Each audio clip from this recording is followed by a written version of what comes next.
Ассалаумағалейкум баршаларыңызға. Бүгін керемет оқу сабағын көрсеткім келіп отыр. Блиц ойыны, негізі ең керемет ойын қазіргі таңда заманауи, ол блиц ойыны. Бұл жерде енді көп нәрсе үлгеруге болады жалпы. Бүгін бір ойын ойнадым, соны сіздерге ұсынбақшымын. Жалпы бұл жерде ойнап атқан барысымда өзімнің ойымды сіздерге жеткізгім келіп отыр. Қалай стратегия құрдым, қалай ойланам. Жалпы сіздерге пайдасы тиеді деп ойлаймын. Ең бастысы лайк басып, каналға тіркелуді ұмытпаңыздар. Ендеше кеттік. Так, қарсыласым Андрей Ста дейді. Давайте көрейік, қай жақтың азаматы екен. Индонезияның азаматы екен. 2300 рейтингі, 304, а менікі 2377 блиц бойынша. Енді 2300 енді жоғары. Ең былайынша енді шахмат несімен айтқан кезде өте мықты КМС деп айтсақ болады, кандидат мастер спорт, немесе спорт шебері десек те болады, қателеспейміз, рейтингі өте жақсы. Енді көрейік қалай болған. E4 ойнады, мен каракан вариантын таңдадым, сол себептен осылай ойын басталды.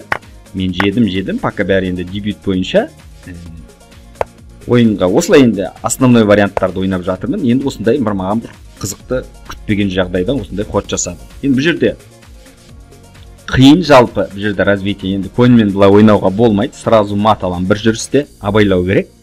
Сондықтан атты шығарсаңыз жеп жібереді, сонда мына жақпен жей алмайсыз, мына жақпен жейсіз, рокировка бұзылады бұл жерде. Сондықтан развитие жасау керек, абай болу керек. Сондықтан мен бұл жерде E6 ходын таңдадым. Себебі атта всегда бұл жерде абайлау керек, всегда осындай шақтарға түсіп қалмау үшін алдын ала мен E6 ойнап слонымды бекітіп алдым. Бір жағынан енді атымды, слонымды шығаруға дайынмын. Енді былай да ойнай бере аламын, ешқандай қауіп жоқ. Сондықтан ең жақсы шешім деп ойлаймын өз басым. Одан кейін шықты, одан кейін атты шығардым. Разменге дайынмын. Размен жасауға жеп жатса мен жеймін. Одан кейін слон шығып жатса, мына жақтан пешке жеп аламын. Бір жағынан енді одан кейін форточка жасап аламын, бір жағынан слонына мүмкіндік бермеймін. Жеп жатса позициям жаман емес, жақсы деп ойлаймын. Так, ары қарай кеттік, слонды шығарып алдым, рокировка жасадық, алтын ережелер барлығы орындалды. Ең соңғы жеңіл фигурамды шығардым ойынға, бәрі активны болу керек ойнаған кезде. Әзірге екі жақ бірдей ойнап жатырық, енді ферзді шығардым. Бұл жерде енді мына пешкісіне тексеріп көріп жатырмын, пешкісін жегім келген ойын бар. Егер слон шығарып жатса, мен атымды шығаруға дайынмын. Білесіздер, слон әрқашан аттан әрқашан күшті болады. Сондықтан сондай мүмкіндікті алғым келіп тұр. Преимущество двух слонов дейді, екі слонның мүмкіндігін алғым келіп тұр барынша. Қарсыласымыз пешкіні қорғады, өте дұрыс жасады. Бұл жерде енді ойлану керек, қандай жоспар бар. Ойландым бұл жерде біраз.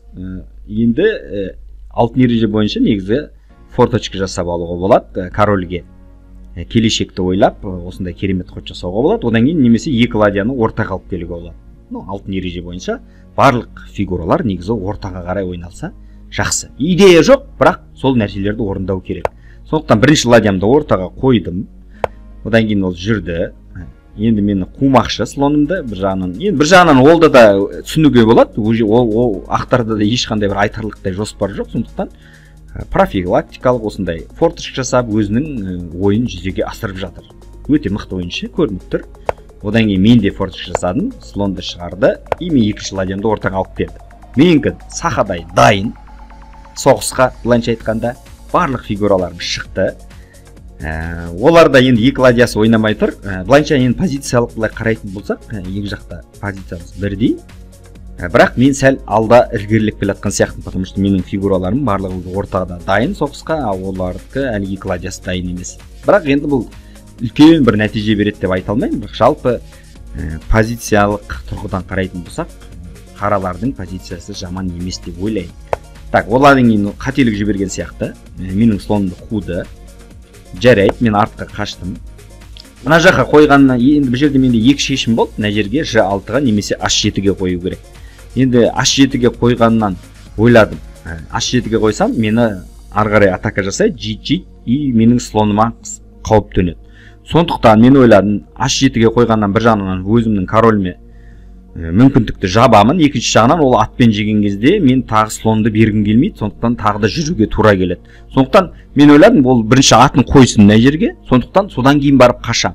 сол кезде ұтымды болады. Одан кейін уже бұзса берсін, оның аты шетте қалады, менің слоныма контратакада болады. Екіншіден, былайша айтқанда позициясы сәл нашарлайды. Егер сол вариантқа баратын болса, ол әрине барған жоқ, королін алды. Оның енді жоспарын түсіндім мен. Мына атты алып кетпекші, бір жерге осындай бір шабуылға қойып, одан кейін F4 ойнамақшы. Былайша айтқанда, королевский фланг бойынша мені пыспақшы. Одан кейін мен бастадым, бірінші слонын тексеріп көрейін дедім. Неге мен мына жүрісті жасадым? Біріншіден, преимущество двух слонов деген бар шахмат ойында, позиционный перевес алу үшін, енді былайша айтқанда қалай айтсам болады, жақсы позицияны өзіме алу үшін слонын құртуға дайынмын. Енді бұл жерде сұрақ қойып отырмын, егер слон артқа кететін болса, осы диагоналды сақтап қалғысы келетін болса, онда мен мына жақтан вилка қою арқылы екінші слонды ұтамын. Ол маған үлкен нәтиже береді. Сондықтан ол әрине преимущество двух слонов деген бар, үлкен жоғары деңгейдегі ойыншылар оны жақсы түсінеді, ондай нәрселерді көбінесе мүмкіндікті бермейді. Міне осылай тамаша ойнап жатыр, қарсыласымыздың деңгейі мықты екені көрініп тұр. Одан кейін мен E5 ойнадым. Неге E5 ойнадым? Себебі пространство. Енді менде бәрі дайын, тұра беруге болмайды ғой. Сондықтан маған бұл жерде негізі F5 ойнауға болатын еді. Бірақ ол кезде маған ұнаған жоқ F5, мына пешкім. Ол жеу міндетті емес. Сондықтан артқа қаша салсам, мына пешкім әлсіз болады, сондықтан слонның алды жабылады. Бұл әлі F5-ке дайын емес негізі. Сондықтан E5 жақсы деп ойлаймын, екі поляны алып алам, одан кейін менің аттарыма, ладьяма, слондарыма жол ашылады. E5 өте керемет қой, бір жағынан атпен дайынмын. Мына слонға атты беруге дайынмын. Менде екі пешкі бір вертикальда болады, бірақ сонда да ладьяма жол ашылады. Солай болды. Мен енді алдын ала дайындалдым. E5 жүргенім өте керемет болды. Ол C4 пен мен осылай қуатын еді, сондықтан мен қойын F4 жүрдім. Енді ол жедім, позиция енді ашыла бастаған сияқты. Енді менде екі слоным керемет, бірақ бір минусым бар, мына пешкім әлсіз, былай позиция өте керемет. Енді F5 енді ойнауға болады бұл жерде. Слондарды бір жерге шығаруға болады. Енді қарсыластың жүргеніне байланысты. Қарсылас жүрді, сұрақ қойды маған, пешкімге жеуге дайынмын деді. Мен не істедім? Мен атпен алдыға жүрдім. Енді қараңыздар, мен атпен неге бұлай жүрдім? Менің ладьям мына пешкеге көздеп тұр. Сондықтан мен оған сұрақ қойдым. Егер сен наны жесең, мен наны жеймін. Сен наны жейтін уақытың жоқ. Жей бересің, мен де сені жеймін. Менің жаман пешкімді құтылуға дайынмын. Жесең жей бер менің жаман пешкімді. Өте қиын пешкі, ол пешкіні қорғау маған өте қиын. Бірақ мен сенің жақсы пешкімді жегім келіп тұр. Сондай сұрақ қойдым оған. Енді қазір прямо на жаққа уже фигура атайын деп тұрмын, пешканы атайын деп тұрмын. Ол не істеді? Мені атымды жеді. Ол дұрыс шешім қабылдады. Мен енді ферзбен жеуге болады, және слонмен жеуге болады. Әрине слонмен жедім. Не істеймін мен ферзбен жеп? Слонмен өте керемет. Екі ладьяма жол ашылады біріншіден. Екіншіден, әрқашан ферзбен слон мына пешкісіне де көздеп тұрмын. Әзірге мынаны қорғау керек, оны қорғау оңай емес. Алдыға жүре алмайды, жей салам. Мынаны қорғап атпен ғана қорғай алады артқа қарай. Бірақ ол кезде пассивный болып кетеді артқа жүрсе. Ол кезде мен мынаны шабуыл жасап, атын алып, мына пешкіні бәрібір ұтып алуға. Сондықтан қарсылас дұрыс жасады, жеді. Осы жерде мен бір қате жіберген сияқтымын ба деп ойладым. Негізі слонмен де жеуге болады. Ладья кеткеннен кейін, енді ладьясын қымбат қой ладья кеткеннен кейін, мына пешкісін жеу. Негізі сол вариантқа бару керек деді. Бірақ мен ладьямен жедім. Енді слон жақсы тұр, сондықтан ладьяны активность жасайын деді. Жарайды, ары қарай көрейік. Негізі слонмен жеген дұрыс па деп ойладым кейіннен. Атпен маған вилка жасады. Осында. Енді мен не істеймін? Сұрақ туындады. Ладьяны беруге болмайды. Қазір ладья кететін болса, менің активный слонымды жеп алады. Сондықтан мен осы аттың дұрыс жүрмегенін пайдаланып, связка қоюға бел будым. Ол енді менің ладьямды жей алмайды, сондықтан мен керемет связка тауып кеттім. Енді мынаны қорғауға болады. Егер қорғайтын болса, мен онда F6 ойнауға дайынмын. Ол ешқандай маған әзірге шақ жоқ. Ладьям защищенный. Кез келген қорғанысқа ладьяны алып келема, мен уже F6 ойнауға дайынмын. Немесе ферзь C7 ойнауға. Былайша айтқанда, егер осындай связканы ұстап алсаңыздар, соны пока әзірге ұтпайынша, оны шабуылды үдете беру керек, шабуылды күшейте беру керек. Сондықтан сол күшейте берсеңіздер жеңіске жетесіздер. Енді бұл жерде қарсылас түсінген сияқты, бұл жерде атты қорғау мүмкін емес. Сол себептен олар менің ладьямды бірден жеді. Жарайды. Мен де жедім, ол да жеді. Енді бұлай позициялық тұрғыдан қарайтын болсақ, әрине, бір ладья бір слонға менде ферзь. Ферзьдің құны 9 немесе 10 тұрады. 9 деп алайық енді. Ода 8. Пешкелер саны бірдей. Әрине ферзь менің позициям бұлай айтарлықтай үлкен перевес, үлкен нәтиже. Бірақ оны дәлелдеу керек, оңай емес. Ары қарай енді көрейік.